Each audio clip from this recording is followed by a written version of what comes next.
Assalamualaikum warahmatullahi wabarakatuh. Waalaikumsalam warahmatullahi wabarakatuh. Alhamdulillahirabbil alamin wa bihi nasta'inu ala umuri dunya waddin. Wassalatu wassalamu ala sayyidina wa maulana Muhammadin wa ala alihi wa sahbihi ajmain. Amma ba'du. Fala haula wala quwata illa billahil aliyyil azim. Ikhwani rahimakumullah, pemirsa Rauha TV dan Madu TV yang dimuliakan Allah Subhanahu wa taala. Berjumpa kembali dengan program kesayangan kita bersama, program kajian tematik dan tanya jawab, persembahan Rauha TV dan Robitoh Alawiyah Mataraman bersama Al-Fakir Muhammad Hafid. Pemirsa rahimakumullah, tentunya hari ini saya tidak sendirian. Sudah hadir bersama saya di sini guru kita bersama wa murabbi ruhina Al-Habib Husain Akbar bin Mustafa Ba'abud. Assalamualaikum Habib. Warahmatullahi wabarakatuh. Bagaimana kabarnya Habib? Alhamdulillah. Luar biasa Habib. Okay. Apabila mungkin kita bandingkan kabar kita hari ini dengan saudara-saudara muslim kita di Palestina, mungkin tidak ada apa-apanya Habib kabar kita hari ini. Ya, berarti kita bisa ambil ibarat dan kita bisa menjadi orang yang banyak bersyukur gitu. Karena ada dua nikmat yang banyak orang lupa. Nikmatani maghbunani bima katsirun minan nas as-sihhatu wal faragh. Dua nikmat yang banyak manusia melupakan dua nikmat tersebut. Apa itu? Yang pertama sehat. Kita sehat, kadang-kadang kita lupa kalau itu nikmat yang besar. Yang kedua adalah faragh, waktu luang. Kita tidak punya banyak menyibukkan kita dari sesuatu yang bermanfaat bagi kita. Nah, kalau perang begitu kan kita tidak punya banyak kesempatan untuk beribadah. Berarti akhirnya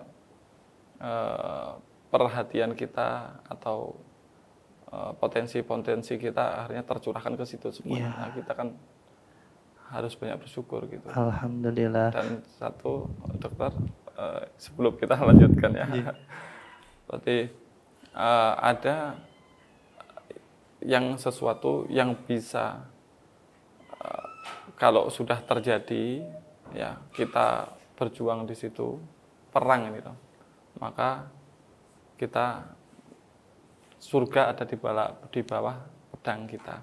Nah, dalam hadis sebutkan begini, lantan tadirul adu, jangan kamu la tatamannau liqa al adu, kamu jangan berharap untuk ketemu musuh, jangan nyari musuh, jangan. Fa idza laqitumuhu fa'lamu annal jannata tahta dhilalis suyuf. Tapi kalau sudah ketemu sama musuh, ketahuilah bahwasanya surga itu berada di bayang-bayang pedang. Berarti kalau sudah ketemu, ya sudah berangkat. Mati, syahid. Cuman jangan cari musuh. Jangan cari musuh. Bahkan ini saya akhir-akhir ini menemukan satu quote yang cukup menyindir, khususnya saya pribadi gitu. Quote-nya itu begini, di Palestina itu perangnya fisik, namun imannya terjaga. Sementara kita ini fisiknya terjaga, namun mungkin imannya porak-poranda. Nauzubillahi min dzalik, astagfirullah. Itu cukup menyindir. Oh iya, betul, Masya Allah. Jadi saudara-saudara kita di sana itu saya melihat di sosial media atau di pemberitaan-pemberitaan, Masya Allah, imannya cukup terjaga dengan kondisi perang di sana. Sementara kita ini yang sehat fisiknya ya belum tentu. Masya Allah, Masya Allah. Baiklah Habib, hari ini itu memang temanya mengenai Palestina. Maka tadi prakatanya saya sedikit menyinggung berkaitan dengan Palestina. Tema kajian kita hari ini yaitu Al-Aqsa memanggil. Masya Allah. Tema kita hari ini sungguh luar biasa Habib. Sudah kita ketahui bersama bahwa sejak 7 Oktober 2023 yang lalu, sekitar 30 hari lebih ini, jalur Gaza ini kembali memanas dengan suasana perang, di mana ada kelompok perlawanan Palestina yang melancarkan operasi perlawanannya terhadap Israel. Serangan ini tuh ditengarai dengan membela Masjid Al-Aqsa, kemudian membela rakyat Palestina, begitu Bib. Nah, apabila kita menengok sejarah ke belakang ini Bib, sebenarnya kondisi di Palestina ini kan sedang perang dengan Israel. Israel ini sebenarnya siapa sih Bib? Nah, bismillah. Alhamdulillah, salatu wassalamu ala rasulullah, sayyidina wa maulana Muhammad bin Abdullah, wa ala alihi wa sahbihi wa mawalah wa la hawla wa la quwwata illa billah. Pemirsa Madu TV dan Roha TV yang dimuliakan oleh Allah Subhanahu wa taala. Israel ini adalah yang kita sering sebut dengan Bani Israel adalah keturunan dari Nabi Yakub alaihissalam. Nah, karena Israel ini adalah Nabi Yakub. Yakub bin Ishak bin Ibrahim. Yakub bin Ishak bin Ibrahim. Yakub ini sebutan lainnya adalah Israel. Keturunan dari Nabi Yakub ini adalah disebut dengan Bani Israel atau anak-anak atau keturunan daripada Israel, yakni Bani Yakub sama ya. Nah, kemudian ketika Al-Quran ini diturunkan ya, di zaman dulu, zaman Nabi Muhammad SAW, itu Bani Israel ini yang tersisa hanya dari keturunan orang selatan. Berarti Bani Israel ini ada dua. Terpecah. Berarti kan Bani Israel ini punya Bani Israel ya, itu Bani Yakub ini ada 12 jalur. Ya, Bani Israel ini ada 12 jalur. Dari jalur Ruben, Simon, Lewi, Yahuda, dan Naftali, Gad, Asher, Issakhar, Zebulon, terus Yusuf, sama Benyamin. Nah, ini ada 12 jalur. Terus dari ini juga kalau kita baca kisahnya Nabi Dawud alaihissalam, itu kita tahu ada nanti perang antara Jalut sama Tolut itu. Iya. Nah itu ternyata kita kalau baca di tafsir-tafsir ya, kita tahu bahwasanya ternyata dari Bani Israel pun itu ada kayak tugas gitu loh. Berarti dari keturunan ini adalah keturunan dari raja-raja, istilahnya yang memegang pemerintahan. Dari keturunan ini adalah yang menjadi ulamanya. Memang begitu. Nah, terus puncaknya ya, mereka itu berada di zaman Nabi Sulaiman. Nabi Sulaiman adalah dari Bani Israel. Dan beliau adalah Nabi plus Rasul plus Raja, dan salah satu orang yang bisa menguasai dunia secara penuh. Nabi Sulaiman ini bukan hanya manusia yang tunduk, hewan, jin pun juga tunduk, awan juga tunduk. Subhanallah. Maka semuanya berada di bawah pemerintahan atau kekuasaan atau satu kata lah mereka itu di bawah Nabi Sulaiman. Nah setelah Nabi Sulaiman ini mulailah mereka itu pecah. Setelah Nabi Sulaiman mulai mereka itu pecah, terus terjadi gesekan-gesekan ya. Akhirnya ada selatan, ada utara begitu. Yang utara itu berapa kelompok, yang selatan berapa kelompok gitu. Pada intinya adalah yang selatan menghancurkan, menghabiskan yang utara, habis total. Dan sekarang yang sejauh informasi ya yang kami baca gitu ya, berarti yang tersisa ini adalah tinggal yang selatan dari kerajaan Yahuda. Dari 12 tadi. Dari 12 Yahuda. ya, yang tersisa ini dari Yahuda. Ini. Nah, yang lainnya sudah dihanguskan, dibantai gitu. Dan memang Bani Israel ini dari dulu-dulunya mungkin watak ya. Karakternya itu memang pembangkang. Kalau kita baca dari kisah-kisah para nabi terdahulu, termasuk Nabi Musa beberapa kali itu dibangkang ya, dibangkang oleh kaumnya itu. Terus memang kayaknya kok memang sudah karakternya seperti itu. Terus di waktu Nabi Muhammad SAW juga mereka itu karena memang bertubi-tubi masalah ini sudah berkali-kali, mereka menginginkan ada nabi yang turun tapi dari kelompok mereka. Seperti mengangan-angankan seperti ada Nabi Sulaiman lagi, kayak gitu loh, yang akan bisa menguatkan mereka gitu kan. Kan di zaman Nabi Musa pun sampai terusir mereka itu, tidak punya tempat. Nasib ini, nasibnya pembangkang ini ya. Ternyata yang ditunggu-tunggu turun Nabi yang paling mulia, mereka tahu itu. Mereka sifatnya Nabi Muhammad itu tahu persis, lebih daripada sifat anak mereka sendiri. Cuman masalahnya keluar bukan dari garis keturunan mereka, bahkan bukan dari Yakub tapi dari Ismail. Semakin tidak senang. Akhirnya lah, ya. Berarti apakah yang Yahudi sekarang di Palestina itu memang benar-benar dari garis keturunan Yakub atau bagaimana, Bib? Ada banyak teori.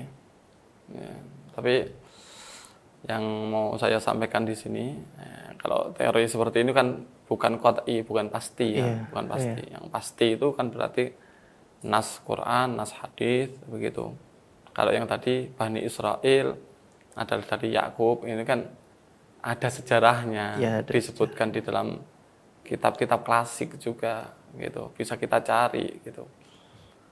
Nah, kalau yang di Bani Israel yang sekarang ini ada dua teori ya. Yang pertama adalah memang betul-betul mereka itu dari Yahudi, keturunan dari Bani Yakub. Ya, teori yang kedua adalah mereka itu bukan keturunan daripada Yahudi, tapi mereka migrasi dan mereka beralih ke Yudaisme atau mengikuti ajaran Yahudi, ideologi Yahudi. Berarti intinya berarti mereka menurut teori ini adalah mereka bukan berdarah Israel, tapi mereka punya ideologi Israel. Alias mereka itu bukan anak biologis dari itu Israel, tapi mereka itu adalah anak ideologi dari Israel. Gitu. Oh iya.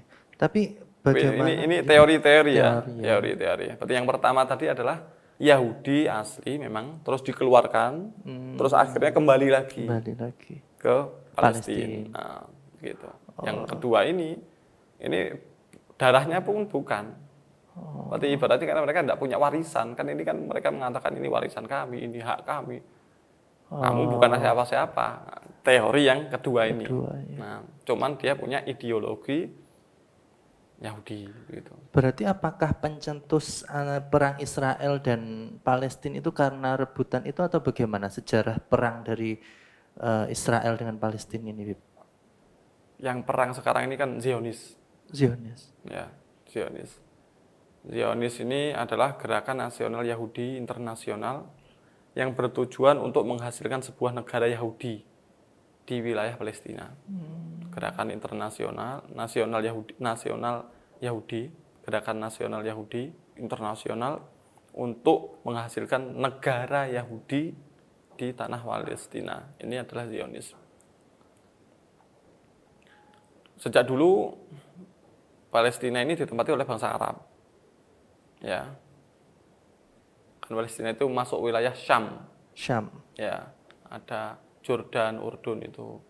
Ada Syria, ada Lebanon, termasuk ada Palestina ini.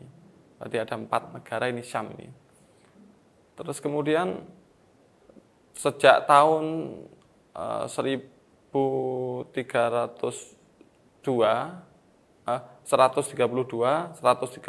Masehi ya. Mereka berbuat licik untuk mengusir orang-orang Arab menguasai tanah Palestina ini. Nah, begitu. Memang dari dulu. Ya. Sudah sejak lama berarti. Sudah lama sekali. Pada zaman Kekaisaran Romawi, ya, di bawah pemerintahan raja-raja dinasti Hasmonean, ya, tahun 132 sampai 135 Masehi, mereka itu memberontak terhadap Romawi dan ternyata kalah. Pemberontak Romawi kalah, akhirnya dibuang sama Romawi. Mengulang sejarah dulu. Ini sejarah dulu ini, ya. Akhirnya dibuang. Nah, tahun 19, nah, ini muncul gerakan Zionis Eropa itu. Abad 19 muncul Zionis di Eropa menyerukan kepada orang Yahudi untuk migrasi ke tanah Palestina, ya, supaya dan sepihak mengklaim bahwasanya ini tanah nenek moyang mereka. Ini adalah hak kita, nah, kita ambil kembali kayak gitu. Dan mereka ingin menghasilkan masyarakat yang eksklusif. Di situ murni Yahudi. Nah, ada orang dari luar mengatakan ini tanah saya ini. Ini yang di sini harus keluar semua ini. Mengklaim seperti itu. Dan ini khusus untuk kami. Nah, begitu. Secara singkatnya begini. Ini kan tanah Palestina pernah dijajah Inggris. Nah, kemudian pemerintahan Inggris menjanjikan untuk Yahudi mereka dapat tanah di Palestina. Ini November tahun 1917 Masehi.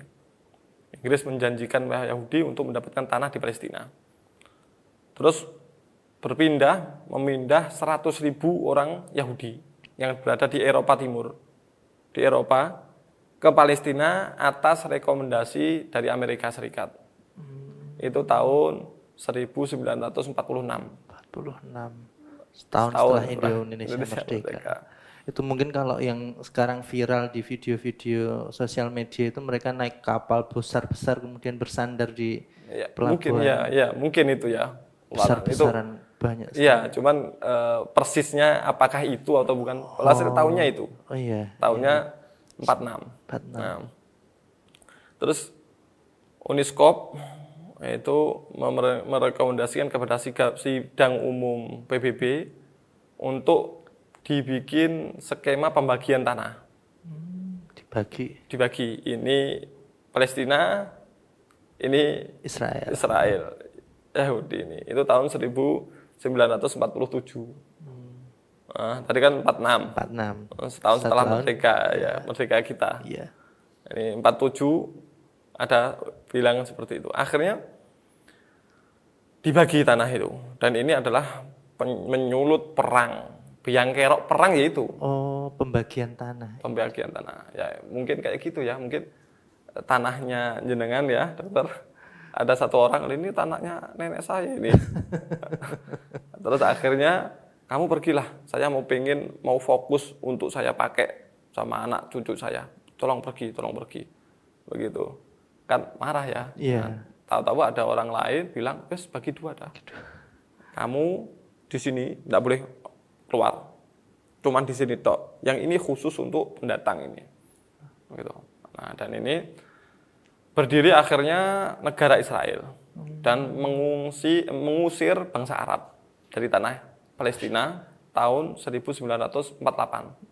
Definisi minta hati rogo rempelo ya ini. Nah, akhirnya muncul kelompok-kelompok perlawanan untuk Zionis ini. Zionis tadi ya, saya sudah sebutkan tadi. Berarti kelompok yang kepingin punya tanah untuk Yahudi di tanah Palestina eksklusif untuk mereka, khusus untuk mereka begitu. Akhirnya terjadi kelompok-kelompok muncul ini 1967 ya. Dan mulai sejak itu sampai sekarang ini usaha perdamaian selalu gagal. Nah, ya, terus kemudian kita ini Bib sebagai seorang muslim tentunya melihat saudara-saudara kita yang saat ini berperang di sana itu Masya Allah, terkadang saya sendiri itu sampai tidak tega untuk melihat kalau misalnya di postingan sosial media kan melibatkan anak-anak yang terbunuh, kemudian wanita. Masya Allah, naudzubillah. Sungguh kejam. Terus kita ini sebagai saudara muslim itu harus bagaimana melihat saudara-saudara kita yang di sana itu berperangnya sudah fisik, sementara apa yang bisa kita perbuat untuk mereka? Siap. Jadi tentu saja ya kaidahnya itu adalah ma la yudrak kullu la yutrak kullu. Sesuatu yang tidak bisa kita ambil semuanya, ya berarti jangan ditinggalkan semuanya. Yang bisa kita kerjakan, kerjakanlah. Begitu. Apa yang bisa kita kerjakan sekarang? Ya, yang pertama adalah boikot produk mereka. Yang gencar sekarang di Ya, boykot. itu bagus. Ya, itu bagus. Itu boikot produk mereka. Wala ta'awanu 'alal itsmi wal udwan, dalam Al-Qur'an sebutkan, jangan kalian saling bantu-membantu dalam dosa dan kezaliman. Ya, jangan bantu-membantu dalam hal tersebut. Terus ini saya mau bacakan ada beberapa pendapat para ulama ya. Yang pertama Masail Imam Ahmad bin Hanbal li Syekh Ishaq bin Ibrahim bin Hani an Naisaburi ya. An-Naisaburi. Nah, ini beliau ditanya Imam Ahmad bin Hanbal ini mengenai laki-laki yang menjual atau menjual sesuatu ke musuh. Ya. An-rajil yabi' minal adu syai'an. Qala la yuba'u mimman yataqawwa 'alal muslimin. Jangan interaksi sama mereka. Jangan interaksi kepada orang-orang yang akhirnya mereka semakin kuat untuk nekan orang muslim. Karena kalau kita jual beli sama mereka, mereka semakin kuat, berarti sasarannya atau korbannya adalah orang muslim karena mereka kuat. Gitu. Itu dalam kitab tersebut. Kemudian dalam kitab Fiqhul Jihad li Syekh Yusuf Al-Qaradawi. Oh, ma'ruf ini terkenal ya. Tokoh Islam ini yang baru-baru ya kita sebutkan. Wa min wasail muawanah wal muqata'ah badail adu muqata'atun tamah. Termasuk wasilah untuk menolong dan mengembargo mereka, memutus mereka adalah memutus atau mengembargo atau boikot kalau bahasa kita yang sempurna. Disebutkan di sini karena sesungguhnya real, dirham dan lain sebagainya ini ujung-ujungnya adalah menjadi peluru yang akan ditembakkan ke saudara kita di Palestina. Walihada wajibun alaina alla nu'inahum ala ikhwanina bi syira'i badaihim li'annaha i'anatun 'alal itsmi wal udwan. Oleh karenanya wajib bagi kita. Syekh Yusuf Al-Qaradawi mengatakan wajib bagi kita untuk tidak membantu mereka mengalahkan saudara kita yang ada di Palestina. Karena kita beli produk mereka, kita membantu mereka untuk dosa dan kezaliman kepada saudara kita. Karena ya tadi itu, beli satu produk berarti satu peluru. Nanti kalau produknya besar satu bom, kan begitu. Kemudian Syekh Ramadan Al-Buti yang barusan meninggal, beliau luar biasa, orang yang luar biasa, tokoh besar. Beliau mengatakan yajibu wujuban ainiyan muqata'atul aghdiyah wal badail al-amrikiyah wal israiliyah aidan. Itu huwal jihad alladhi yutasanna likulli muslimil qiyamu bihi fi muwajahatil udwan al-israili wa man yud'imuhu. Wa huwa kama huwa ma'rufun wa thabitun fardu ainin fi hududil imkan wa hadha mungkin. Nah, disebutkan di sini oleh Syekh Ramadan Buti, berarti wajib bagi semua orang muslim untuk memutus hubungan, baik itu makanan ataupun kebutuhan-kebutuhan ya, terhadap produk-produk di sini langsung disebutkan Amerika ataupun Israel. Nah, pada intinya di sini apa ini? Produk yang jelas mendukung kedzaliman, nah, maka wajib ain. Berarti wajibnya bukan kalau satu dikerjakan semuanya gugur, bukan. Semua orang muslim wajib ain kata beliau, untuk meninggalkan produk tersebut. Ya. Karena ini adalah untuk memerangi kedoliman mereka. Nah, dan ini adalah sudah ma'ruf, kita tahu semuanya, dan sabit sudah kita tahulah, sudah ditetapkan seperti ini. Ini fardu ain bagi orang yang di sana. Ya, fardu ain bagi orang yang bisa untuk jihad. Siapa itu? Orang yang jihad itu di lokasi tersebut, atau orang yang dalam perjalanan di bawah masafatul qasar, berarti 83 kilo, berarti sekitar itu kan, dan mungkin untuk datang ke situ, hukumnya fardu ain. Fardu ain. Kalau ternyata yang di daerah tersebut masih kekurangan, nanti bagi yang lain menjadi fardu kifayah.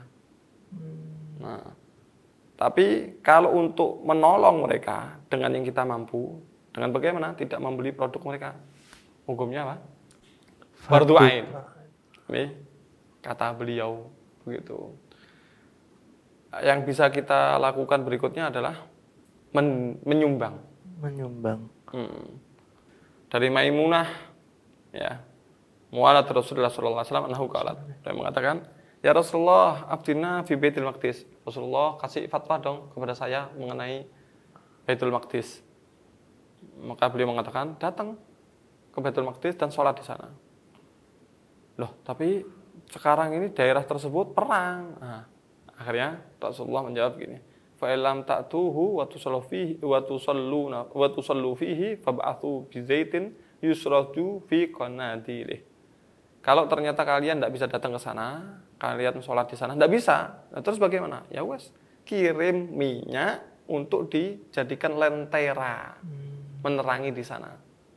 Tidak bisa datang, mau sholat tidak bisa. Ya sudah, apa yang bisa kamu? Ambil minyak, berperan, berpartisipasi di sana. Gitu. Dalam hadis yang lain, ya, sebutkan Rasulullah bersabda, man jahaza ghazian fi sabilillah faqad ghaza, wa man khallafa ghazian fi ahlihi bi khairin faqad ghaza. Siapa orang yang menyiapkan untuk orang yang perang di jalan Allah kebutuhan mereka, mau perang butuh kendaraan, disiapkan kendaraannya dan lain sebagainya, maka dia walaupun nggak perang tapi dia benar-benar perang. Dan siapa yang barang siapa yang mengurus keluarga bagi orang yang perang, kan laki-laki perang, nanti ada istrinya dan anaknya di rumah. Nah ini anak dan istri yang di rumah ini sama dia kebutuhannya diperhatikan. Dia benar-benar perang.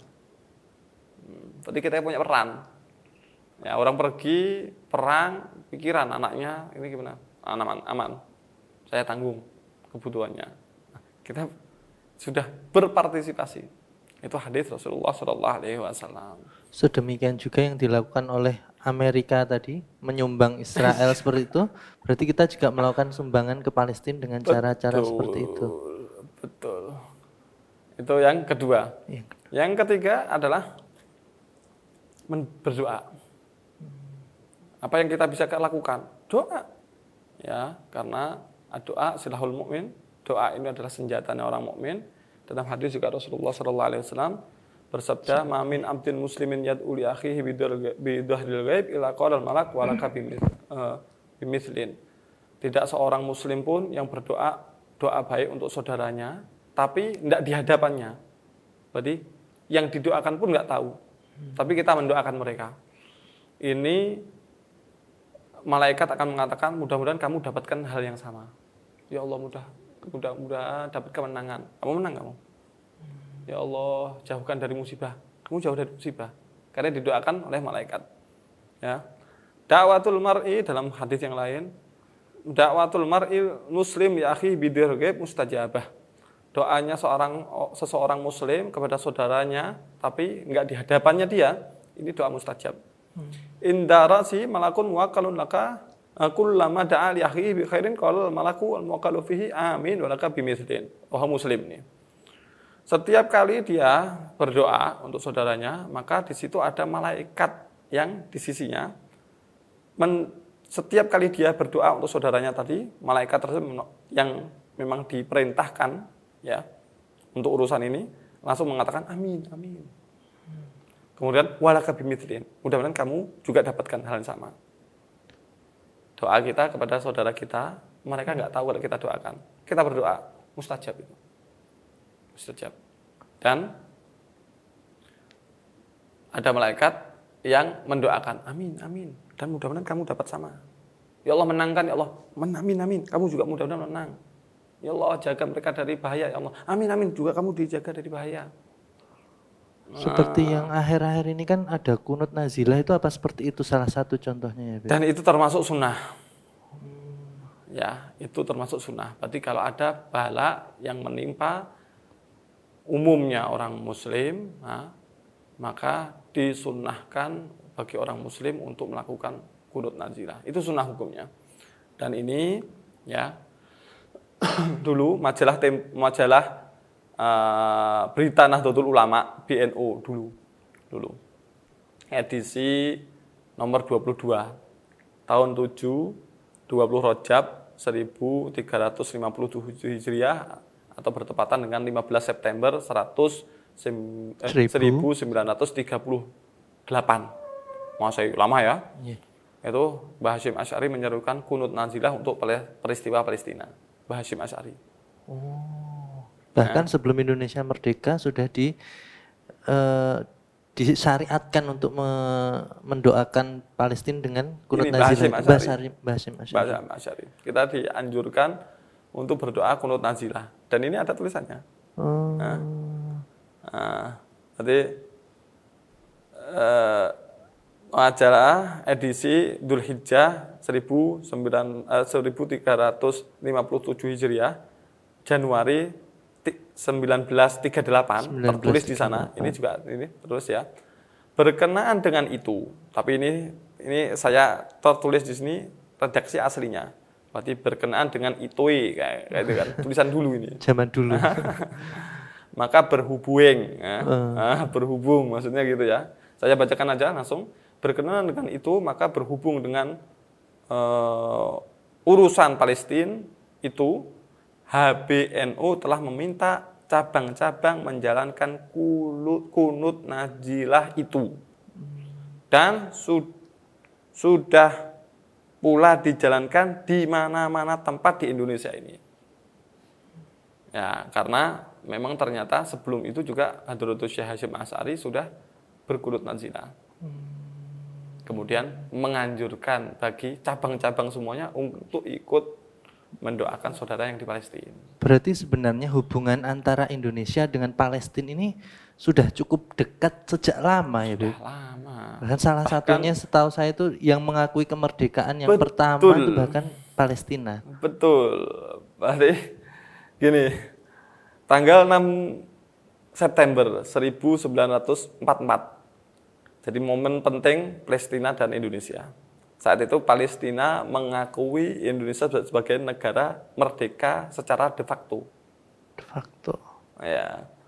Kan mengaku merdeka maka harus ada diakui oleh negara-negara yang sudah diakui. Salah satunya Palestina. Paling awal. Kemudian diperluas oleh seorang mufti besar Palestina Muhammad Amin Al-Husaini dukungan terhadap Palestina untuk kedaulatan Indonesia. Ya. Ini sebelum proklamasi. Iya. Ya, 45 ini kan kita kan satu tahun sebelum itu. Iya, kita kan kepingin merdeka begitu. Cuman kan begitu. Akhirnya ini dukungan tersebut diantaranya sampai ke ada tokoh yang meminta kepada Mesir untuk segera memberikan sikapnya dan mendukung kemerdekaan Indonesia. Tokoh dari Palestina atau dari Ikhwanul Muslimin. Ikhwanul Muslimin. Yang baru saja masuk ke Indonesia tahun 1930. Memiliki peran dalam kemerdekaan Indonesia. Ya. Berperan mendesak negara Mesir untuk mengakui secara de facto juga ya untuk kemerdekaan Indonesia. Kemerdekaan Indonesia. Akhirnya Mesir waktu itu belum sempurnanya merdeka juga sih sebetulnya. Ya, tapi diyakinkan gitu untuk memberikan dukungannya, akhirnya Mesir pun ikut mendukung. Akhirnya Vatikan pun untuk mengakui kemerdekaan Indonesia. Jadi sebenarnya itu Indonesia dengan Palestina ini sudah cukup dekat hubungannya. Lebih-lebih sudah mengakui Indonesia sebelum konflik terjadi di Palestina itu sendiri. Sudah Iya, terjadi. sudah. Palestina ini semenjak pas Israel masuk tadi itu, Ya, ya, sudah mulai memanas dan ya itu mau merebut itu sih, mau ya, merebut ya, ya. itu, apalagi puncaknya ketika dibagi wilayah itu. Ya, Nah, 1948 ya itu itu tadi. sudah semakin tidak terkendali sudah. Ya, Nah, sudah semakin tidak terkendali. Sebelumnya sudah kan bukan terus begini terus langsung kan enggak kan. oh, iya, iya, Kan iya. mulai Sudah semakin mulai semakin semakin semakin panas, semakin ternyata panas. dikasih keputusan seperti itu. Bahwasanya kamu di sini tambah meledak itu. Nah, ini mau salah satu yang gencar dalam perlawanan sekarang ini kan yang kita kenal dengan Hamas itu Oh ya. iya, betul, Nah, Bib.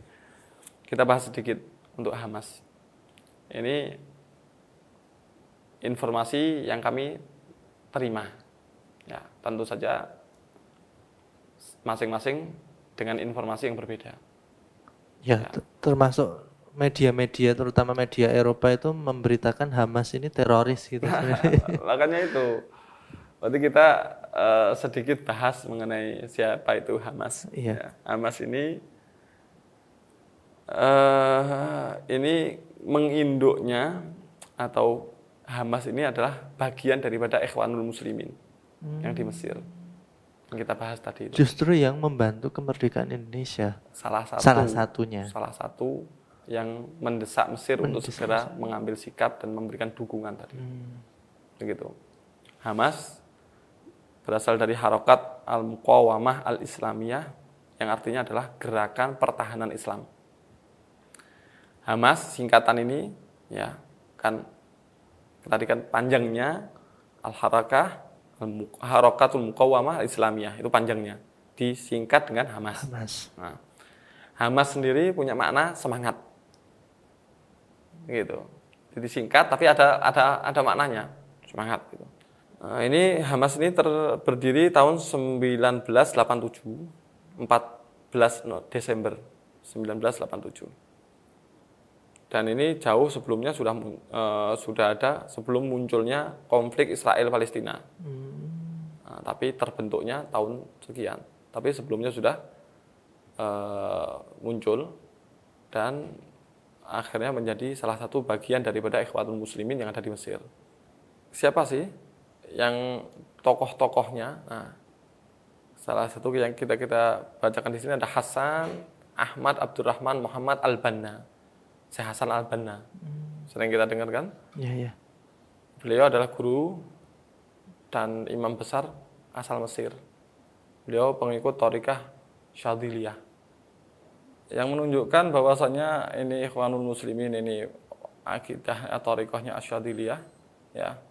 Seperti kita banyak pondok-pondok di Jawa Timur ini yang ikut Thariqah Syadziliyah. Ya. Beliau mengatakan kuntu syadidul farah bihadan naba haitsu talaqaitul hasafiyah asyadiliyah anhu wa addabani bi auradiha wa wadhaifiha. Aku senang sekali dengan kabar ini. Jadi ini ceritanya panjang lah. Cerita-cerita ini beliau mengatakan senang sekali dengan kabar ini. Aku mendapatkan langsung baiat thariqah hasafiyah asyadiliyah darinya. Jadi ini beliau mendapatkan baiat untuk jadi ikut Thariqah Syadziliyah. Beliau mengatakan, aku mengajarkan dan mendidik dan aku memberikan tugas-tugas yang sesuai dengan Thariqah Syadziliyah ini. Jadi kesimpulannya apa? Syekh Hasan Al-Banna ini mengikuti Thariqah Syadziliyah. Nah, dan disebutkan juga di sini sesungguhnya kaum muslimin sejak masa-masa yang lalu imam mereka adalah dalam akidah fikih adalah para imam, dalam tasawuf suluk mereka dan suluk kepada Allah Subhanahu wa taala. Para imam mereka dalam akidah seperti Abi Hasan Al-Asy'ari, Abi Mansur Al-Maturidi. Ya. Berarti mereka dalam suluknya ikut Syadzili, dalam akidahnya ikut Asy'ari Asy'ari. atau kalau tidak Maturidi. Nah, kalau untuk masalah madhab fikihnya belum ketemu nas yang sorry, yang jelas di situ. Tapi ada indikasinya ke Hambali. Madhab Ahmad bin Hambal, Imam Ahmad bin Hambal gitu. Alhasil ini kan simpang siur ya, simpang siur. Apakah ini Syiah, apakah ini Wahabi kalau bahasa kita sekarang. Nah, kita biasanya nggak sebut merek sih. Yang mana gimana lagi, kita akan bahas sedikit. Tapi kalau dibaca dari beberapa redaksi tersebut, ternyata mereka sama dengan kita. Sama dengan kita. Loh, tapi kan begini dan begitu. Nah, gini. Kita lihat aja, berkaca dari organisasi yang besar. Nggak usah internasional, ini kan internasional. Nggak usah yang internasional. Yang nasional gitu. Organisasinya jelas, pendirinya jelas, bagus. Tapi kan ada penyusup-penyusup. Oh iya, penyusup. Berarti kita objektif saja, jangan subjektif. Kalau ternyata dia itu bagus dalam satu hal, kita bilang bagus. Kalau ternyata dia itu jelek dibilang di satu bidang, kita bilang jelek. Kita enggak usah subjektif, kita objektif. Misalkan ya, kita kasih contoh saja. Kita kembali tidak sebut merek. Ada saudara kita dari kelompok yang ini dan itu, mereka ternyata senang untuk pakai jenggot. Kita objektif harus, jenggot sunnah. Minimal itu. Di sebagian madhab, yang muktabar, madhab 4, mereka kan jenggot wajib. Maksudnya tidak boleh dicukur habis. Nah, kenapa kalau pakai jenggot terus dibilang bermasalah? Minimal sunnah itu. Bisa sampai wajib. Itu objektif. Kemudian isbalul sarawil atau ya celana sampai ke bawah itu ya itu dalam syariat kita makruh itu. Kalau niatnya itu ada khuyala, merasa sombong begitu, hukumnya haram. Sayyidina Umar mau meninggal dunia, sudah sakit, itu ada yang jenguk, ternyata isbal, berarti gamisnya lah gitu, memanjang sampai ngesreh gitu, langsung bilang jangan isbal, atau kalau enggak tak pukul kamu, padahal mau sudah sakit, angkat gitu. Sayyidina Umar akhirnya diangkat. Nah, berarti kalau ada orang yang melakukan seperti itu secara objektif, kita itu bagus begitu loh. Kita bilang begitu aja, objektif. Jangan lihat, nanti ada begitu. Yang salah kita bilang salah. Seperti ada orang yang komplain sama imamah seperti itu. Apa imamah? Bukan sunnah itu model. Ada kok kita landasannya. Objektif saja. Kamu nggak cocok, kita ada juga kok.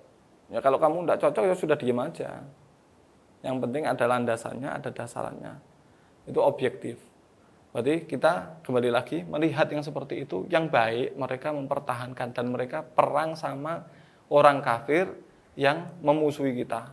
Kan bagus. Betul. Ya berarti kita secara objektif bilang dalam hal ini bagus. Karena memang terang-terangan sebelum kejadian itu kan Israel memang menghalang-halangi di Masjid Al-Aqsa dan sebagainya, bukan menghalangi lagi, memenjarakan. Bukan memenjarakan lagi, anak kecil, perempuan, sekarang rumah sakit dibom, dan korbannya sudah berapa ini, dan terang-terangan membunuh, menyiksa dan itu. Tapi sebenarnya kelompok perlawanan kan nggak hanya Hamas saja, Bib, ya. Banyak kelompok-kelompok perlawanan lainnya yang terkoordinir, ada beberapa. Ya. Tapi yang masyarakatnya semuanya perang, dan ini disebutkan dalam hadis Nabi Muhammad SAW. Ya. Rawahu Muslim dari Abi Hurairah. Datang seorang laki-laki kepada Rasulullah. Rasulullah, bagaimana kalau ada seseorang yang mau ngambil hartaku? Jangan kasih. Loh, kalau ternyata dia memerangi aku, gimana? Balas perangi dia. Nah, lalu bagaimana kalau ternyata dia membunuh aku? Syahid kamu. Lah bagaimana kalau aku yang bunuh dia? Dia tidak di neraka. Karena jelas-jelas dia ngambil hak kamu. Nah, ini kan Palestina sudah kita jelaskan tadi kronologinya. Iya, iya. Dan itu bisa dilihat dari sejarah. Sekarang ini ada peta kan yang tersebar itu. Dulu Palestina begini, Iya, semakin begini, semakin begini, semakin kan begitu. Ya jelas. Berarti urusan harta saja kita bisa untuk pertahankan, apalagi ini. Dan kalau kita tidak bahas akidah ya, kita tidak bahas, ini Yahudi, ini Muslim, kita tidak bahas begitu. Kita bahas mempertahankan hak mereka, tanah mereka pun bisa mati syahid kalau mati. Masya Allah, ya, betul. Gitu.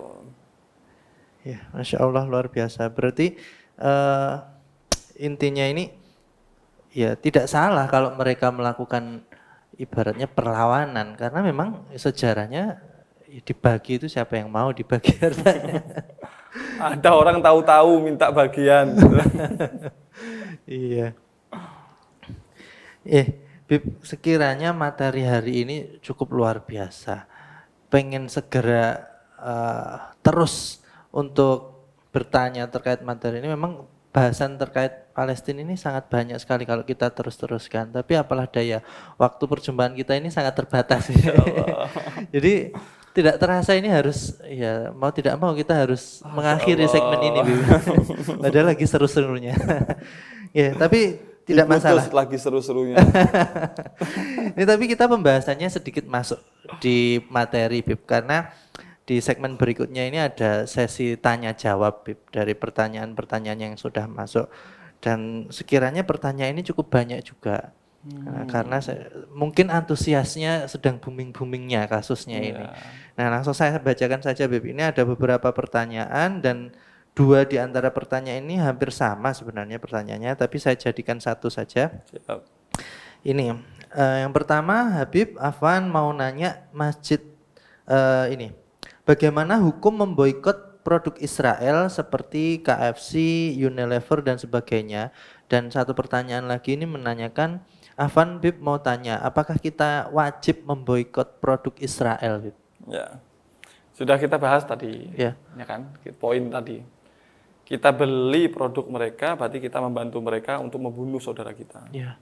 Padahal orang mukmin ini seperti satu tubuh. Kalau satu sakit, maka yang lainnya juga ikut sakit. Ikut merasakan sakit. Nah, ini kita belikan peluru, bom untuk membunuh saudara kita. Nah, maka sudah kita bacakan tadi, ya bisa diulangi di video sebelumnya. Syekh yang mengatakan mewajibkan untuk kita memboikot produk mereka. Karena ini menolong mereka untuk dosa dan kezaliman. Nah, sudah kita jawab tadi. Iya, berarti wajib hukumnya, Bib. Ini pertanyaan yang kedua ini, Bib. Ada yang menanyakan terkait Al-Aqsa. Habib Afwan mau tanya, Masjid Al-Aqsa itu apa kubahnya yang warna emas, apa yang warna hitam? Ya, yang warna biru. Malah biru, tidak emas, tidak hitam, malah biru. Ya. Berarti ada Jami Al-Aqsa dan akan tampak di situ kubah berwarna biru tua. Biru tua. Ya, berarti ada komplek di situ. Ya, ada komplek. Nah, di situ ada warna biru tua. Yang berwarna emas itu namanya Sakhra atau apa namanya? Dome of the Rock apa? Dome of the Rock. Dome of the Rock, ya, gitu. Itu sekitar 700 meter dari situ. Itu bukan Masjidil Aqsa-nya. Bukan Masjidil Aqsa. Ya. Berarti yang berwarna biru itu. Oh, iya. Terus berikutnya ini terkait ini pertanyaannya. Habib mau tanya, jika boikot terhadap produk-produk tersebut tadi yang kita melakukan boikot terjadi secara masif atau besar-besaran, efeknya mungkin terjadi PHK dalam skala yang besar juga.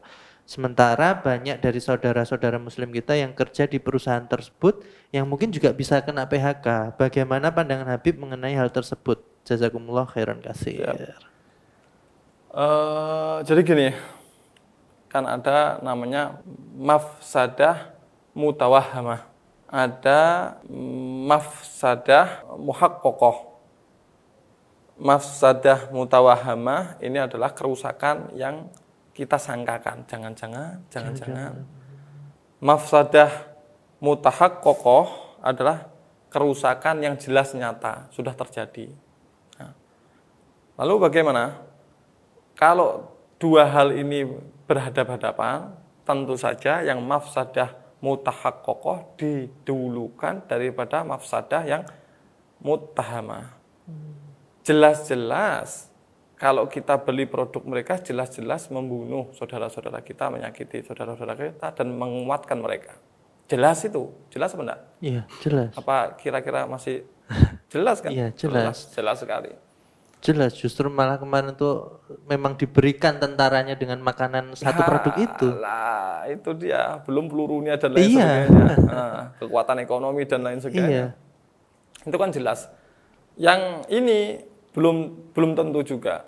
Berarti kalau di boikot nanti ada saudara muslim yang Yang kena di-PHK, PHK dan lain iya. sebagainya. Maka kalau disuruh milih, didulukan mana? Ya tentu saja yang jelas tadi. Jelas. Ini kan belum jelas juga. Itu yang pertama. Yang kedua adalah jawabannya, dalam urusan dunia ini, dokter, dalam urusan dunia ini pasti ada silih berganti, itu pasti. Naik turun. Pasti berganti-ganti. Saya kasih contoh, ada satu orang bilang begini, dia punya perusahaan. Dia bilangnya begini, nanti kalau saya jatuh, saya pikirkan itu, bagaimana orang-orang yang ikut saya ini. Waktu itu sudah genting begitu ya. Saya bilangnya begini, tidak usah pikirin orang-orang. Pikirkan kamu itu loh. Tidak usah pikirin orang-orang kamu. Pikirkan kamu. Kenapa? Kalau kamu pikirkan orang-orang, kamu renungkan. Coba. Tapi bahasanya tidak ada begini ya, ini supaya singkat aja ini. Coba kamu renungkan. Berapa banyak pabrik atau produsen atau apapun besar gulung tikar, misalkan pabrik kain gulung tikar. Pertanyaannya, kain ada enggak di kita? Ada. Akan muncul pabrik kain yang lain. Atau kalau enggak datang kain dari luar. Misalkan, saya ini punya produksi tepung, misalkan. Pertanyaannya, kalau pabrik kamu tutup, nanti tepung habis. Atau ada pabrik yang lain? Ada.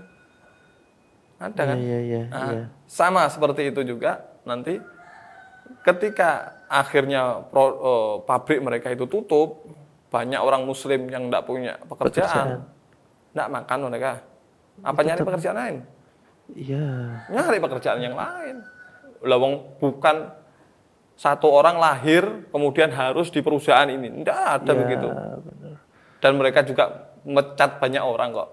Ya enggak? Iya. Begitu dipecat mati. Enggak kan, itu kan pikiran-pikiran gitu. Kadang-kadang kita ini takut terhadap urusan dunia itu. Betul. Tidak seakan-akan tidak percaya bahwa rezeki ini bisa datang dari mana saja. Satu tertutup mungkin yang lain terbuka di yang lainnya. Akan datang Di yang lainnya. Bagi kesimpulannya ya jangan takut memboikot. Kalaupun di PHK ada pekerjaan lain yang selain mendukung produk minimal kita ini ketahuan kita ini di pihak mana. Nah, betul. Minimal begitu. Nggih. Berikutnya ini pertanyaannya bahasa Jawa. Nanti mungkin bisa ditranslate nih sama admin. Saya bacakan bahasanya mawon nggih, Habib. Pangapunten Habib, napa leres Yahudi ingkang wonten Israel punika keturunan saking Yahudi Bani Koinukok ingkang dipun usir kalian Kanjeng Nabi. Lajeng napa leres ingkang merangi Palestina menika kaum Yahudi keranten wonten tersiar khobar bilih wonten sebagian komunitas Yahudi Israel inggih boten setuju kalian peperangan menika. Nanti yang tidak ngerti translate-nya di bawah. Belum kami temukan keterangan demikian ya. Yang kita temukan justru yang tadi itu yang kita sebutkan, mereka itu ada indikasi yang sudah kita sebutkan dua tadi ya. Iya. Ada indikasi mereka itu yang terusir kemudian kembali. Berarti memang dalam Anak gennya adalah memang Yahudi, Bani Israel. Ada juga kami temukan ini cuman bukan anak Bani Israel secara gen, tapi anak Israel secara yang memahami. Ya, Ideologinya. anak ideologi. Gitu.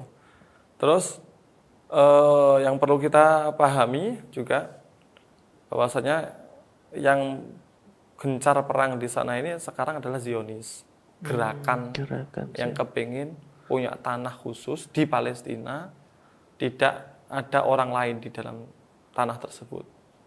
Itu Zionis itu, yang pengen punya tanah khusus untuk mereka gitu, yang gencar itu.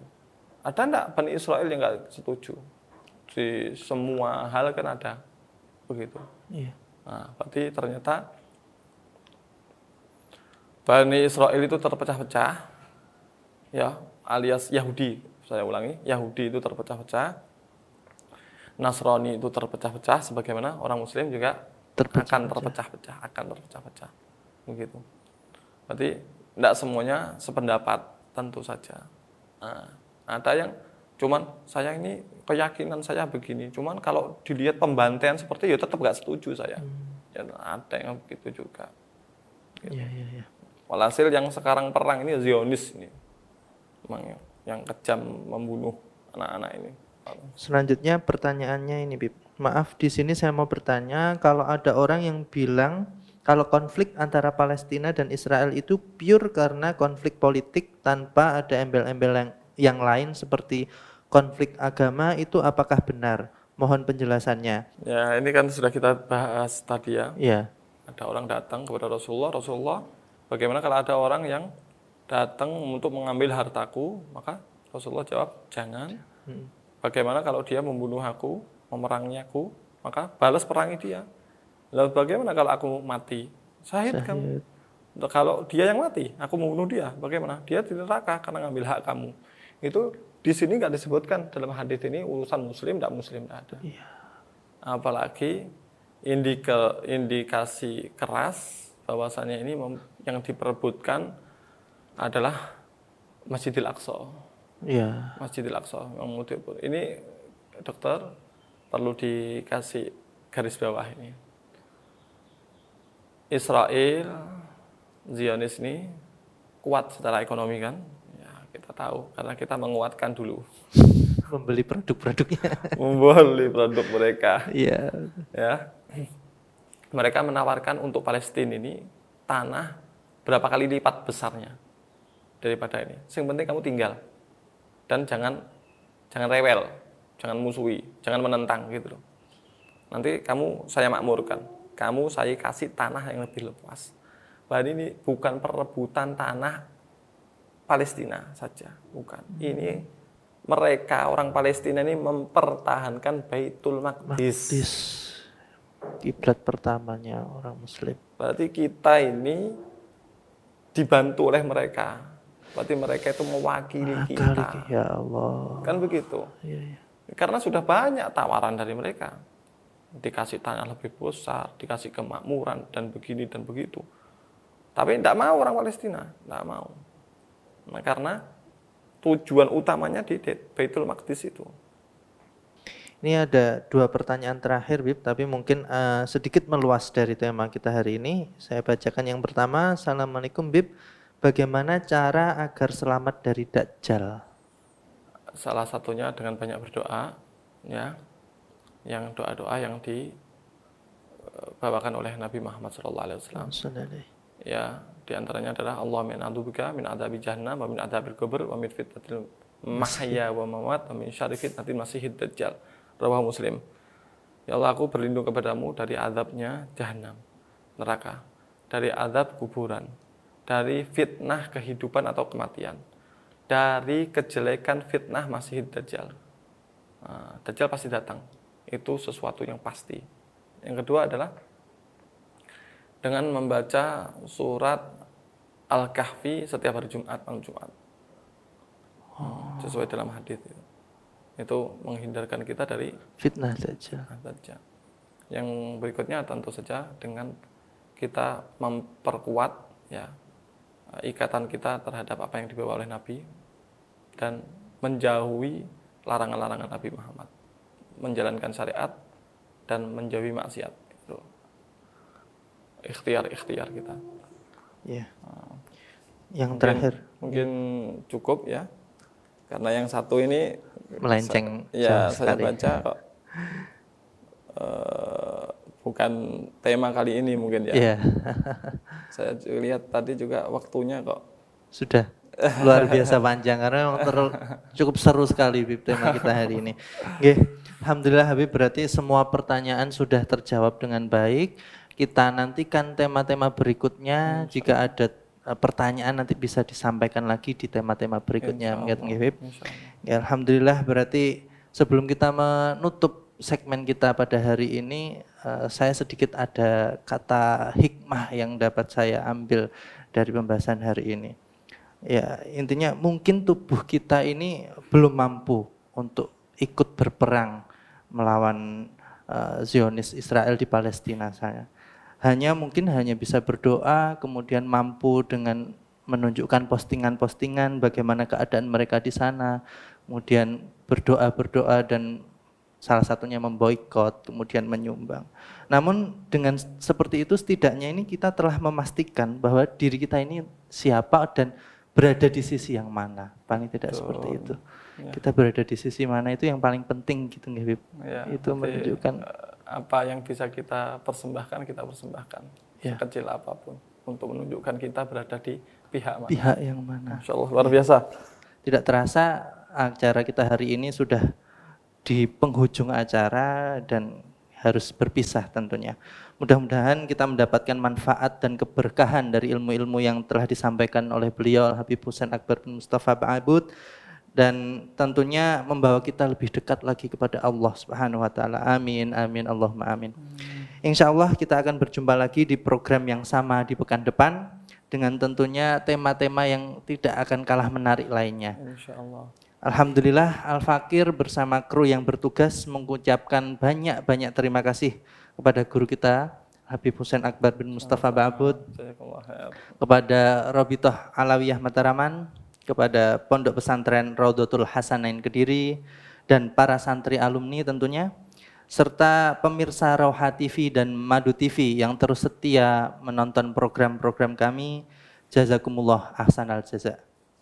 Al-Fakir mengucapkan terima kasih. Saya akhiri, billahi taufik wal hidayah. Wassalamualaikum warahmatullahi wabarakatuh. Waalaikumsalam warahmatullahi wabarakatuh.